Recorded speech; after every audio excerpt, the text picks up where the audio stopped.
Bonjour à tous, je reviens vous voir avec une nouvelle blague en loi Pinel, parce que là on est à un niveau impressionnant, vous allez voir ce qu'ils appellent une étude, ces gens-là, le cabinet en question. C'est un monsieur qui m'a contacté parce que son fils avait été sollicité par un cabinet de conseil pour faire un investissement en loi Pinel, et le fils en question il est chirurgien dentiste, donc ça veut dire qu'il gagne bien sa vie. C'est une belle cible pour les vendeurs de défiscalisation parce qu'ils payent beaucoup d'impôts. Et puis surtout, dans les professions médicales, ils ont une particularité, ils n'ont pas le temps de s'occuper de leurs affaires. Parce qu'ils travaillent beaucoup, ils n'ont pas le temps. Donc voilà, c'est des cibles rêvées, je le dis en passant parce que j'ai quand même suffisamment de recul sur mon métier pour le savoir. Donc c'est un monsieur qui m'a contacté et donc je lui ai fait une analyse. J'ai poussé un peu plus l'analyse cette fois-ci dans la vidéo, vous allez voir. Euh, Avant de rentrer dans le détail, pensez à vous abonner, c'est juste en dessous de la vidéo, c'est facile à faire. Et donc là, on est sur une blague, mais alors franchement, j'ai jamais vu un truc pareil. C'est pas une étude, vous allez voir, c'est impressionnant. Et quand j'analyse et que j'arrive à mes conclusions, la perte, elle est assurée d'avance. Donc, on va commencer d'abord par les éléments de l'étude, parce qu'ils appellent ça une étude, je vous jure, vous allez voir. C'est impressionnant. Donc, les bases de l'investissement. C'est parti. Bon, voilà le détail. Cette, j'ai appelé ça arnaque, je sais même pas s'ils se rendent compte de ce qu'ils font, mais bon, enfin voilà, les données. Donc on lui proposait à ce monsieur chirurgien dentiste d'acheter un T2 de 49 mètres 25, c'est bien, c'est plutôt sympa, juste à côté de l'île, juste à côté de l'île, donc jusque là, plutôt pas mal. Mais quand j'ai regardé le quartier, alors ça va, le quartier il est correct, mais il est quand même un peu excentré, il n'y a pas de commerce, il y a une zone artisanale à côté, bon, c'est bien, mais c'est juste un quartier d'habitation, donc voilà, c'est pas le truc qui fait rêver. C'est fait pour loger des gens dans de bonnes conditions, il n'y a pas de souci, le quartier est correct, hein. Mais bon, pas du tout dans le centre et pas animé. Mais c'est pas loin de Lille, hein. Bon, voilà. C'est encore du Pinel, bien sûr, hein, mais alors attention, c'est du Pinel optimisé au déficit foncier. Je vais vous expliquer pourquoi après. C'est une petite astuce commerciale. Donc bien sûr, il y a tous les mots-clés, hein. J'ai dit marketing parce que optimiser, c'est comme si c'était encore mieux que le Pinel, alors qu'en fait là, en l'occurrence, ça va être pire. Et optimiser au déficit foncier parce qu'il y a une partie qui rentre en travaux, c'est de la réhabilitation. Et voilà, ça peut être utile plus quand les gens ont des revenus fonciers préexistants, donc déjà des logements en location et qui dégagent du bénéfice foncier, donc pour créer du déficit. Mais là, c'était pas le cas, donc bon, c'est que du marketing en l'occurrence, mais la cible est intéressante, chirurgien dentiste, il gagne bien sa vie, il paye des impôts. Donc, c'est de la réhabilitation, c'est de l'ancien, donc les frais de notaire ne sont pas réduits, c'est plein pot. Le prix du logement, c'est là qu'arrive le début de la blague. Hors frais de notaire, hein, le prix du logement, c'est pardon, 309 000 euros pour un T2. Pour un T2 à côté de Lille, ouais. On se croirait sur la côte d'Azur, hein, mais bon, ça ne les gêne pas. Ça fait du 6 000 et quelques au mètre carré. Bon, je vous ai fait une analyse après. Mais très très malin, il y a une partie en travaux qui n'entre pas dans la base de défiscalisation Pinel et qui sert à créer du déficit foncier. Donc ça fait 5 600 euros en fait, si je retire la partie travaux, 5 600 euros au mètre carré. C'est malin parce qu'effectivement la limite de défiscalisation pour le Pinel c'est 5 500 euros par mètre carré de surface habitable. Donc, je vous rappelle, surface habitable, quand on est en métropole, c'est la surface du logement plus la moitié des annexes, donc balcon, par exemple, il n'y en a pas, est limité à 8 mètres carrés. Donc, surface du logement plus la moitié des annexes limitée à 8 mètres carrés. Quand on est en outre-mer, surface du logement plus la totalité de la varangue, dans la limite de 14 mètres carrés. Et puis aussi, on est limité à 300 000 euros par investissement. Donc là, vous voyez, déjà, on dépasse. Donc les frais de notaire dans leur étude, vous allez voir après, je vais vous montrer l'étude juste après, là, c'est succulent, ils appellent ça une étude. Ils ont mis 16 284, bah, c'est pas vrai, parce que moi j'ai calculé avec un simulateur que j'ai moi sur des notaires de Paris, ça fait 20 900 euros, donc ça ferait, j'ai gardé la base qu'ils ont indiqué, 16 284, ajouté aux 309, ça fait 325 284 euros pour un T2. Et vous allez voir après, ça ne fait pas rêver quand même, hein. quand on va rentrer dans le détail du fameux T2. Alors voilà, je vous promets que ça, c'est pas une blague. Ça, c'est ce que j'ai demandé au monsieur, il m'a répondu non, c'est ce qu'on a donné à mon fils, il n'y a pas autre chose. Il y a la plaquette commerciale du promoteur qui présente l'investissement, le programme, mais bon, rien, ça, c'est une étude pour eux. Donc voilà, mais ça, c'est un copier-coller, je vous jure. Donc, investissement parking inclus, 309 000, sur des mots-clés, hein, parce que le parking, oui, c'est pas ça qui va faire la différence. Donc, je vous ai mis les frais là, que je les ai recalculés, mais dans mon analyse, j'ai laissé leurs chiffres, hein, je suis beau joueur. Hein. Donc, ils ont supposé un apport des frais de notaire, parce que le monsieur gagne bien sa vie, il a de l'argent, donc voilà, enfin, il fait l'apport des frais de notaire, 16 284. Ils font un emprunt amortissable sur 20 ans à 2,4. Bon, on va pas rentrer dans le détail. Ça fait 1622 de mensualité, je l'ai vérifié, donc c'est pour ça que j'ai mis vrai. Mais il est où le différé, le temps de la construction? Parce qu'il y a des appels de fonds au prorata de l'avancée des travaux normalement. Mais ils ne l'ont pas intégré, parce que leur étude, c'est dû au vol. Je suis un peu remonté, hein, je suis désolé, mais quand je vois mon métier exercer comme ça m'énerve. Mais bon. Le loyer, alors là, le loyer potentiel, 684 euros moins 20%. Déjà, ils ne savent pas calculer un plafond de loyer en Pinel, puisque le plafond de loyer avec les données actuelles, c'est 700. C'est 699,8 ou je sais pas quoi, ça fait 700. Et les moins 20%, les moins 20%, comme c'est pas détaillé, j'ai supposé que dans les moins 20%, ils mettaient les charges de copropriété, la taxe foncière, les frais d'agence, les assurances, et puis j'ai imaginé également qu'ils avaient intégré aussi l'impôt sur les loyers, l'imposition sur les revenus fonciers, parce qu'il y a un moment donné, ok, il crée un petit déficit au départ, mais au bout d'un moment, remarquez, il est tellement peu rentable que je ne sais pas s'il y a une imposition sur les revenus fonciers, tellement c'est pas rentable. Enfin voilà, bon, j'ai quand même gardé leurs chiffres, hein. Vous allez voir dans mon analyse après. 547, loyer potentiel, gain fiscal, vous avez noté au passage, hein, gain fiscal avec un E, j'apprécie beaucoup, mensualisé sur 13 ans. J'ai honte de ça, franchement, c'est pas une étude, hein, mais bon. Donc ils ont mis 455, j'ai recalculé, c'est faux, c'est 401. Mais je suis beau joueur, vous allez voir après, j'ai gardé leurs chiffres. Hein. Donc ça, pour eux, c'est une étude. Et alors attention, là, le fin du fin, j'ai mis malin. Épargne mensuelle sur 13 ans. En fait, c'est toujours des mots-clés de marketing pour vendre. C'est pas une épargne, c'est un effort de trésorerie avec un risque potentiel derrière. Quand je fais un investissement immobilier, sauf quand je suis en trésorerie positive sur certains investissements très rentables dont je vous ai déjà parlé, c'est pas une épargne, c'est un effort de trésorerie. Et j'ai mis, c'est pas 13 ans, en fait, c'est 12 ans révolus, il s'arrête au tout début de la 13e année, à la fin de la réduction d'impôt. Mais comme ils sont malins en plus, parce que ça fait quand même 620 euros par mois pour un T2, d'effort de trésorerie quand même, avec des chiffres qui sont faux. Hein, bon.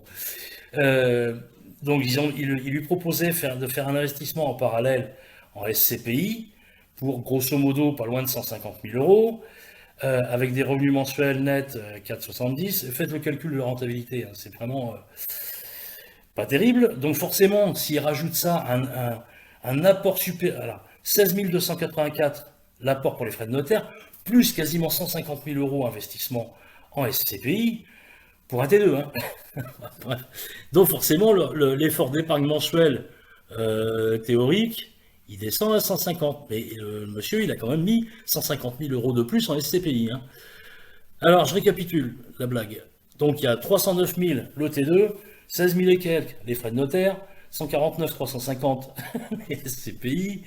Ça fait, pardon, je ne devrais pas rigoler, ça fait pas sérieux, mais franchement, là, on atteint des sommets. 474 000 euros investis, dont 165 000 euros en apport. Alors, effectivement, les investissements SCPI, c'est pas perdu. Mais c'est pas sérieux, on fait pas ça. Donc ça coûte 150 euros par mois, hein, pour 474 000 euros d'investissement. Hein. Je vous rappelle au passage, un petit clin d'œil, je fais un peu de pub, j'ai fait une vidéo il n'y a pas très longtemps sur un Pinel Outre-mer, un T2 aussi. J'avais pris une hypothèse de crédit, la même durée hein, sur 20 ans, 2,5 plus 0,2%, parce que là c'est pareil, le taux d'assurance je ne le vois pas dans leur truc là. Il coûtait 242 euros par mois et il n'y avait pas besoin de mettre des SCPI derrière. Hein. Voilà. Mais surtout, qu'est-ce qui se passe après? Qu'est-ce qui se passe après? On s'arrête à 12 ans, puis on vous laisse vous débrouiller. Si ça, vous considérez que c'est une étude, faut aller frapper à leur porte et leur demander de tout faire une étude, parce que là, c'est pas sérieux, il n'y a même pas d'hypothèse de revente, il n'y a pas d'analyse du marché, on ne sait pas ce qui va se passer après, mais je vais vous en reparler après, de ce qui va se passer après. Les résultats faussés de cette brillante étude, bah oui, parce que quand même, là, je suis très énervé quand même, hein. Bon, ils ont oublié le différé sur le crédit au départ, quand même, ça rajoute pas beaucoup, mais ça rajoute un peu. Les chiffres sont faux, mais bah, je vais les garder quand même. L'opération donc a coûté 620 € par mois sur les 12 ans révolus, au début de la 13e année. Donc, oui, je reprends les chiffres, hein, ça fait 89 280. Si vous faites 620 multiplié par 12 mois, multiplié par 12 ans, c'est-à-dire 144, ça fait 89 280, plus les 16 284 € d'apport. Et effectivement, sans compter l'imposition sur les revenus fonciers, mais c'est pas une étude, ils n'ont pas un logiciel de gestion de patrimoine pour faire une étude, donc on ne sait pas, je ne l'ai pas refaite l'étude, hein, c'est bon, je suis juste resté sur leur truc faux, et vous allez voir, rien qu'avec ça, déjà, c'est brillant. Et le capital restant dû sur le crédit au bout de 12 ans révolus, à la fin de la 12e année, c'est 141 581 €. Donc ça veut dire que pour ne pas être perdant à la revente, il faudrait revendre mon effort de trésorerie 89 280, il faut que je me rembourse. C'est une dépense, donc pour ne pas être perdant, il faut que je me rembourse sur ma dépense. Il faut que je rembourse l'apport que j'ai fait, les frais de notaire, 16 284, et il faut que je rembourse le crédit auprès de la banque. Faites le calcul, je pense que je ne me suis pas trompé, 247 145 €. Et vous allez voir l'analyse du marché après, on va s'étouffer. Et si je rajoute les 149 350 de SCPI, alors je vous ai mis le rendement, il est à 3,78, le rendement net, bon, je ne fais pas de commentaire.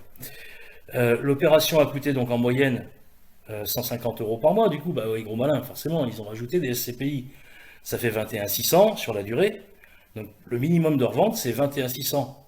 Le coût de ce que ça m'a coûté, donc le fait de me rembourser mon effort de trésorerie, plus les frais de notaire, plus le capital à rembourser sur le crédit, plus bah, l'investissement que j'ai fait, j'ai immobilisé 149 000 € en SCPI, ça veut dire que le prix théorique de revente, il serait à 328 000. Bon, c'est un peu, j'ai mis de côté les SCPI parce que ça fausse le raisonnement. C'est très malin parce que, effectivement, c'est des gros malins. Ils ont vendu 2 produits au lieu d'un. Trop fort. C'est impressionnant. Mais forcément, la cible en question, le client, il n'a pas le temps de s'occuper de ses affaires. Ils font des métiers qui sont très très prenants et stressants, je le sais, les professions médicales, c'est souvent comme ça. Et ils sont obligés de faire confiance. Mais là, franchement, le monsieur, il a bien fait de me contacter pour prévenir son fils de ne pas le faire. Voilà. Donc après les bases, on va passer à mon analyse du marché. Alors je l'ai décliné, vous allez voir, c'est assez, je me suis un peu amusé, j'ai passé pas mal de temps, mais il y a un challenge chaque fois pour moi parce que en fait dans mon métier, on devrait toujours avoir besoin de comprendre ce qu'on propose à nos clients avant de leur proposer. Il faut faire une analyse avant, je ne peux pas savoir comme ça, notamment quand on parle d'outre-mer par exemple. Ça fait peur à plein de gens l'outre-mer, sauf que vous avez vraiment des affaires à faire, je vous assure. Vous devriez vraiment vous y intéresser, mais bon, c'est pas l'objet de la vidéo, je le dis en passant. Donc là, on va rentrer dans le détail de mon analyse sur ce projet qui n'en est pas un en fait. Voilà, les hypothèses sont fausses, mais bon, allons-y. Mon analyse. C'est parti pour l'analyse du marché actuel. Donc je vous rappelle, j'ai déjà dit dans d'autres vidéos, hein, j'ai regardé les ventes dans l'ancien parce que c'est le seul vrai reflet du marché immobilier dans une ville ou dans un quartier, puisque les prix de vente dans le neuf, c'est des prix imposés par les promoteurs. Je leur jette pas la pierre, hein, c'est juste que voilà, c'est pas un prix objectif. Le seul prix objectif, c'est quand il y a une offre qui rencontre une demande. Et effectivement, si vous êtes complètement décalé par rapport au prix du marché, votre appartement, vous le revendrez jamais. Donc il n'y a que le marché de l'ancien qui me donne une vraie image du marché local. Donc j'ai regardé des T2 entre 40 et 50 mètres carrés, on est dans la catégorie qui nous intéresse, hein. Sur un an, je suis remonté sur un an, et sur un périmètre de 1 km autour du programme, sinon j'avais pas assez de ventes. Le marché n'est pas très actif sur cette commune, donc il fallait que je sois objectif. Si j'en avais eu que 4, j'aurais eu bonne mine, c'était pas une analyse.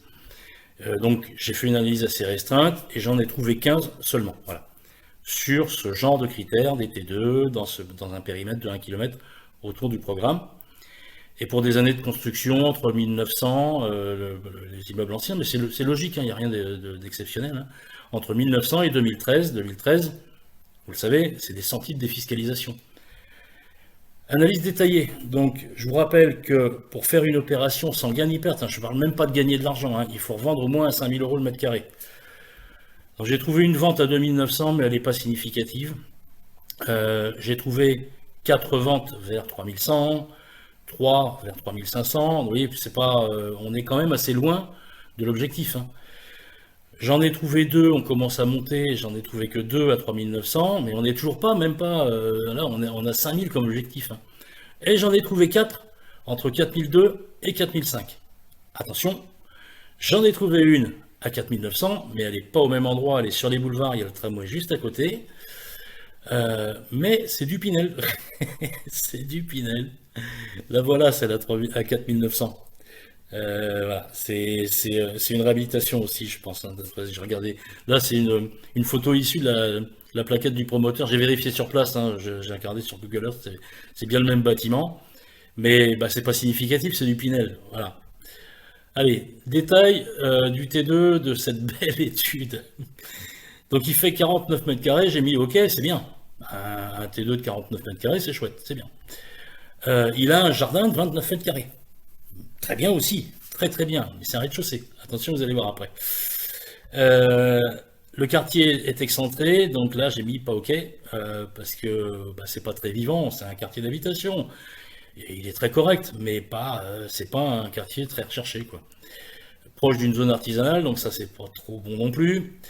Il est en rez-de-chaussée, et vous allez voir après, ça va se gâter, il n'y a pas que ça. Ça peut être sympa un rez-de-chaussée, en outre-mer notamment. Je vous assure que c'est vachement sympa un rez-de-chaussée en outre-mer avec un jardin. Donc, alors là, ça se gâte. Le séjour et le jardin sont exposés au nord. Je vous ai mis, alors, je sais pas, c'est pas méprisant de ma part, mais on est à côté de Lille. On n'est pas à Nice ni à Saint-Leu, à La Réunion. Donc, un séjour et un jardin exposés nord. Franchement, en termes de luminosité, on peut faire mieux. Et la chambre donne sur la rue. Je vous laisse voter. OK, pas OK. Vous allez voir après, hein, je vous ai mis les visuels. Donc, les détails avant analyse donc de ce T2 à 309 000 euros en loi Pinel optimisé au déficit foncier. Le programme, bon, il est juste correct. Voilà, vous l'avez ici. Ça, c'est pas moche, hein, mais rien d'extraordinaire. Il n'y a même pas de balcon. Enfin, c'est pas, c'est 2 blocs, voilà, et dans un quartier correct sans plus. Donc, franchement, ça fait pas rêver. Et là, l'appartement, là, je vous ai dit, c'est un rez-de-chaussée. Regardez sur l'image, il est en bas à gauche. Vous voyez là au fond? En bas à gauche, là, exposé nord. Et la chambre, là, c'est la fenêtre que vous voyez là, donnant sur la rue. Bon, j'ai rien de plus à rajouter, hein, il en faut, hein, mais 309 000 euros pour ça, c'est presque de la provocation. Mon analyse. Alors, pour restreindre un peu le périmètre, j'ai regardé à 5 minutes à pied, dans le même quartier, 5 minutes à pied, il y a 3 ventes récentes, début et fin 2022, donc elles ont eu lieu récemment. Et ces 3 ventes sont dans la même résidence, construite en 2013, donc, vous le savez, c'est une sortie de défiscalisation. Donc les prix de vente s'étalaient entre 160 000 et 190 000 euros, j'arrondis, hein, 4 454 maxi au mètre carré. Si je suppose, on va se caler là-dessus, si je suppose une revente à 4 600, un petit peu au-dessus, des 4 454 du maximum dans le même quartier, mais effectivement, je vous l'ai dit, je n'y crois pas, pour d'autres raisons aussi d'ailleurs, parce que les taux de crédit remontent et ça va se compliquer dans l'avenir. Cela nous donnerait, avec 49,25 mètres carrés, ça nous donnerait 226 550. Je vais arrondir à 230 000. Hein, je vais toujours dans le même sens, hein, je suis objectif, je suis très optimiste. En gardant les hypothèses de l'étude, bien sûr, parce que je vous ai dit, les hypothèses de l'étude et les chiffres, ils sont, c'est pas sérieux, quoi, mais bon. On va supposer qu'ils ont fait une étude normale, on va garder les mêmes chiffres. Le capital restant dû à rembourser sur le crédit, c'est 141 581 euros. L'opération a coûté 89 000 et quelques. 620 euros par mois pour un D2. Je vous fais un petit rappel sur l'outre-mer à côté, je suis joueur. Avec un apport de 16 000 et quelques qui représente les frais de notaire, même si effectivement c'est mal calculé, les frais de notaire sont plus élevés. Donc résultat, alors oui, j'ai mis revente moins agence, c'est-à-dire que les 230 000, à moins que vous en occupiez tout seul et que vous soyez sur place pour vous gérer la revente, vous allez passer par une agence immobilière. Donc là, j'ai supposé que c'était pas une agence très gourmande puisque j'ai mis 5% de frais d'agence hors taxe. Hors taxe, c'est ce que touche l'agence, hein. Donc ça fait 6% TTC, parce qu'il y a 20% il y a 20% de TVA sur mes honoraires, parce que je suis aussi une agence immobilière, hein. J'ai une carte de transaction, donc ça veut dire qu'en net, vous allez récupérer 216 200, que vous allez par contre, effectivement, sur ces 216 200, rembourser le crédit 141 581, mais qu'il va vous falloir aussi, pour ne pas être perdant, rembourser votre effort de trésorerie, les 89 000 et quelques, plus les 16 000 et quelques d'apports que vous avez fait au départ. Résultat des courses, bah, si vous faites le calcul, 216 200 moins tout ce qu'il y a derrière, là, vous avez perdu pas loin de 31 000 euros pour une opération qui vous a coûté 620 euros par mois. Et je l'ai mis là, avec les taux de crédit qui remontent. Parce que je ne sais pas, dans une dizaine d'années, ce que donnera le marché immobilier, ou dans 13 ans, peu importe, les taux de crédit, c'est aussi un élément moteur pour le marché immobilier. Donc avec des taux de crédit qui remontent, il se pourrait que les prix au minimum arrêtent de monter, et voire peut-être même baissent. Donc je vous laisse imaginer ce qui se passerait dans ces cas-là. Donc je me suis dit, tiens, je vais pousser le raisonnement un peu plus loin. J'ai fait une analyse par typologie de logement, parce que un T2 de 45 mètres carrés ou un T2 de 49 mètres carrés, après tout, est-ce que c'est vraiment significatif à ce point-là? Est-ce que c'est le prix au mètre carré qui va compter ou la typologie du logement que je vais acheter? Parce qu'un T2, en général, un T2, ça s'adresse souvent à des investisseurs quand même, des primo-accédants parfois, mais souvent des investisseurs. Donc, il se moque un peu l'investisseur de savoir s'il fait 45 ou 49 hein, en mètre carré le logement. Mais bon. Donc, qu'est-ce que j'ai regardé? J'ai regardé les prix. Donc, plus les prix au mètre carré, mais les prix. Donc là, vous avez toute la liste. Je vais vous la mettre en entier. Voilà. Donc, vous voyez que ça tourne aux alentours de 170, 180 000 euros, sauf certains qui sont très en dessous, hein, 49 mètres carrés en haut à droite, hein, 49 mètres carrés à 152 000 euros, il ne devait pas être dans un état de fraîcheur avancé. Mais au maxi, vous voyez, 44 mètres carrés, 190 000 euros, 46 mètres carrés, 188 000 euros. Bon, l'autre à 235 000 euros, je vous l'ai mis quand même, mais c'est du Pinel, donc c'est pas du tout significatif. Donc, si je regarde le choix que j'ai, si je suis acheteur, par rapport à la typologie du logement, c'est-à-dire un T2 d'une surface à peu près comparable, bah, ça va tourner aux alentours de 170, 190 000 euros. Ça, c'est le marché. Donc, je vous fais une nouvelle analyse. Toutes les ventes, sauf le Pinel bien sûr, sont sous les 200 000 euros. Les taux de crédit remontent, je vous l'ai déjà dit. Attention, franchement, si vous faites un pari sur une revente, vous êtes plus qu'audacieux, vous êtes intrépide. Si je suppose une revente à 200 000, pourquoi pas, hein? Si ça se passe bien, si ça veut bien rigoler, je suppose que vous revendrez à 200 000. Le capital restant sur le crédit, c'est toujours le même, 141 581. Mon opération m'a toujours coûté 89 000 et quelques. L'apport, c'est toujours le même, je passe vite, hein. Donc ça veut dire que si je prends les frais d'agence sur la revente, je vais empocher 188 000 euros, moins le crédit à rembourser, moins l'effort de trésorerie que j'ai consenti à me rembourser, donc ça ne me coûte rien, moins l'apport que j'ai fait au départ des frais de notaire. Ça veut dire que si jamais je revends à ce prix-là, j'ai perdu pas loin de 60 000 euros. 60 000 euros, 59 000 et quelques. Et ça, c'est, sur une hypothèse, plutôt optimiste par rapport au marché actuel. Et encore une fois, pour un effort de trésorerie de plus de 600 euros par mois. 600 euros par mois de dépenses, et au final, j'aurais perdu 60 000 euros. Mais normal, hein, vous avez vu, le T2, il coûte 309 000 euros hors frais de notaire au départ, donc c'est complètement fou. Donc, je me suis posé la question après, parce qu'ils ont arrêté leur étude, si on peut appeler ça une étude, au bout de la 12e année révolue, donc début de la 13e année. Donc je me suis posé la question d'un éventuel passage en meublé, si je ne peux pas revendre, si la revente tourne au cauchemar. Je suis parti sur un loyer, alors loyer net, j'ai mis 720, j'ai supposé un loyer en meublé très audacieux quand même, parce que vu le quartier, qui est encore une fois très correct, mais pas très attractif. J'ai supposé un loyer en meublé à 900, quand même, hein. Alors, avec l'idée qu'il y avait un petit jardin, bon, ok, mais exposé nord, quand même. Et donc, si je retire leurs 20% de frais divers, là, en général, c'est un peu plus, hein, entre la taxe foncière, les frais d'agence, les charges de copropriété et les assurances. Bon, bref, j'ai gardé leurs 20%.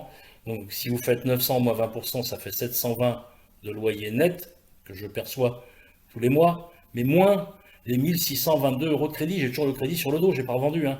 Ça veut dire que mon T2, il passe d'un coût mensuel, pardon, je vais m'étouffer, il passe d'un coût mensuel de 620 à peu près 900 euros par mois. Franchement, je pense qu'il y a mieux à faire pour investir dans un T2. Enfin bon, enfin, c'est une plaisanterie. Fallait que je vous la montre celle-là parce que c'est quand même audacieux. Bon, le monsieur, je sais pas ce qu'il a fait après parce que du coup, je lui ai fait peur, je pense. Et je sais pas eu de nouvelles. Enfin, si je sais, mais bon, il a fait des choses qui le rassurent, mais qu'il aurait pas dû faire. Voilà. Mais voilà, j'espère que ça vous fait réfléchir parce que franchement, vu comme ça, mon métier, c'est plus du conseil.